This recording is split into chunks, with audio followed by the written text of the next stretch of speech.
Hey, it's Daniel Plain here at String Lingo. Today we're going to talk a little bit about why it can be so challenging to orient to and hear gypsy jazz and swing voicings on the guitar. Now, if you're new to gypsy jazz, you may have noticed that it's difficult to read these, especially if you're already playing other music and you're used to reading chords, so you can tell just by looking at a guitarist what chord they're playing. You're used to seeing bar chords and being able to tell, or open chords. You just know that's a G by looking at it, even if you don't play guitar.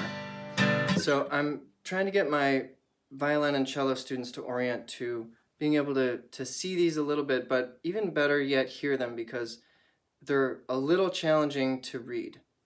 Now, let's use Sweet Georgia Brown as an example. We're going to look at it in G. So already, if we start with a nice easy G bar chord up here, the 10th fret, Gypsy Jazz voicing is going to sound like that. So you can hear how radically different it is. We're going to talk about that, but let's walk through Sweet Georgia Brown first. I'm just going to look at the beginning part of the tune through the cycle of dominant chords. If you know this tune and we're in G, then you know the first chord is E7. If you don't know this tune, then go learn it, because it's really worth knowing. Also, if you're not new to gypsy jazz, you may have noticed that I'm not playing a Selmer McFerry guitar. You know, those French guitars, the little sound hole. If you have a problem with that, you can send me one if you'd like. Just PM me. I'll give you my address. All right, so E7.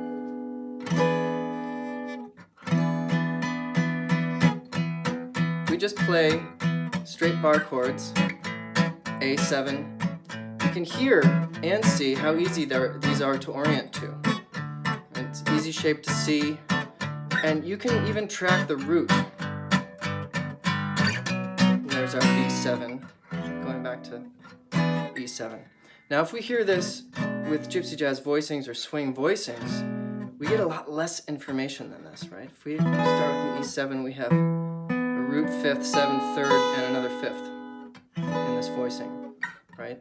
The low string bar chord voicing, get root 5th, 7th, 3rd, a 5th, and a root. So there's a ton of information here. With the swing voicing, you're just getting 3 notes.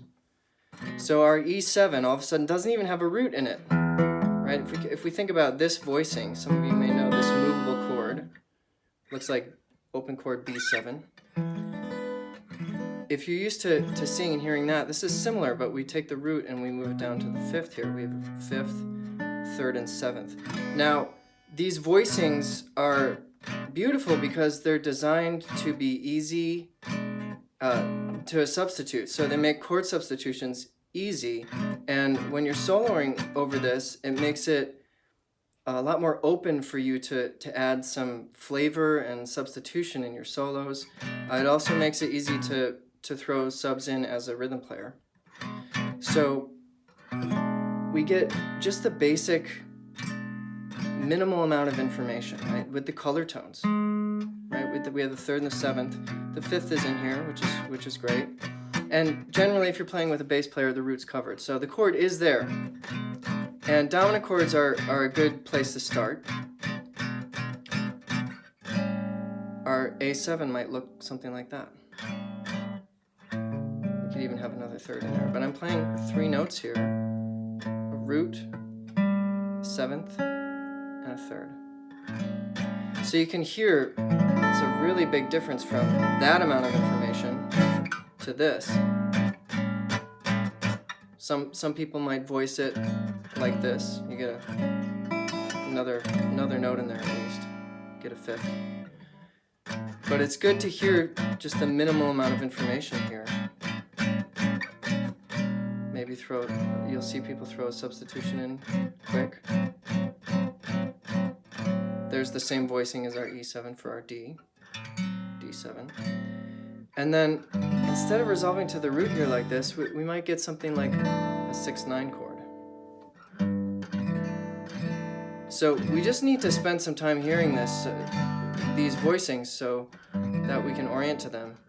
Root, 6th, 9th, 5th. We could add the third in there. Right? Similar voicing up top here. If we hear our G chord, root, third, sixth, nine. We can add the fifth on top. The fifth in this voicing almost sounds like an extended chord tone to me.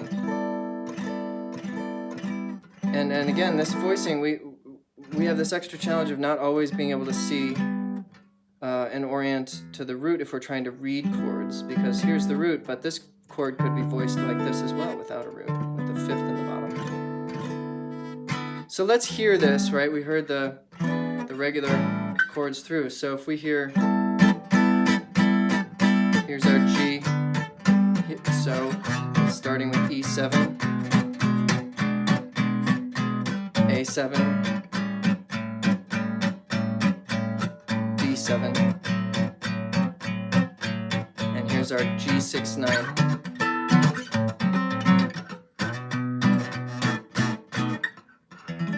Right, so what happened there? If we G7, sorry, G6-9, D7 as a walk up, and then we'll see inversions like this.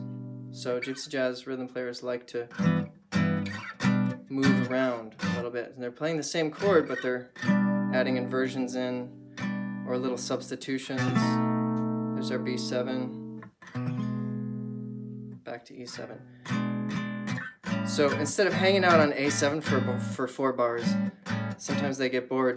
The rhythm player will do something like A7, inversion, A7, substitution, resolving to D7.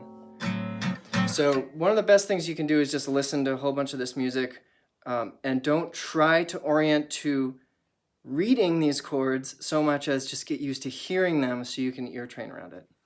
All right, hope that helps. If you're a violinist especially, and you want to check out my Gypsy Jazz Improv Primer at stringlingo.com, I go deeply into approaches around 3 tunes, and talk a little bit about substitutions like this and how to hear this stuff. All right, cheers.